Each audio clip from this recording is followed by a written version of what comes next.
The Ghost Train on the Opposite Tracks. Written by the Fear Channel. Adapted and read by CC Studios. I was a railway fireman back in those days, working on the CPR line in Alberta. I did a hard day's work and earned a fair wage. I was young then, and my wife was just setting up housekeeping in a little cottage that was all we could afford. Life was good, and I thought everything would continue to roll along that way. Then came that fateful day in May of 1908. I was working nights that month, and my buddy Frank was the engineer. We were about 3 kilometers outside Medicine Hat when a blazing light appeared in front of the engine. It was another train on a collision course with us. Frank yelled at me to jump, but there was no time. The light was right on top of us. I thought we were dead.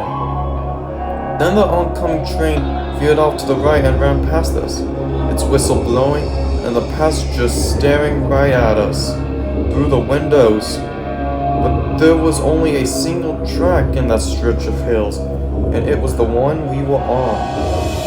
I looked over at the shrieking, crumbling train and saw that the wheels were not touching the ground. Well, needless to say, we were all pretty spooked by the incident. As for Frank, he decided to take some time off from engineering and began working in the yard. But I kept working the night shift as fireman, not wanting some ghost train to drive me away from a job I enjoyed. A few weeks later, I was stoking up the fire for an engineer named Nicholas when we heard the shrill whistle blast through the calm night air. We were on the same single track just outside of Medicine Hat, and the brilliant light of an oncoming train burst out of nowhere, blinding us.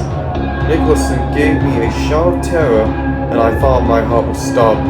But same as before, the ghost train veered off to the right, in the last possible second. I saw it race past us on tracks that did not exist. Its passengers, curiously looking at Nicholson and I from the windows. That did it. I wasn't about to go back on the tracks after that. I did yard work for the rest of the month of May and a few weeks in June. Finally, I decided just to go back onto my regular run.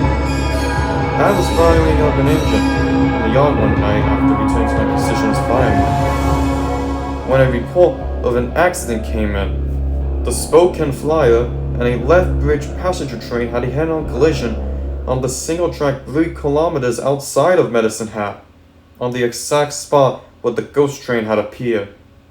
The left-bridge passenger train in locomotive had derailed and its baggage car was destroyed after hitting the Spokane Flyer.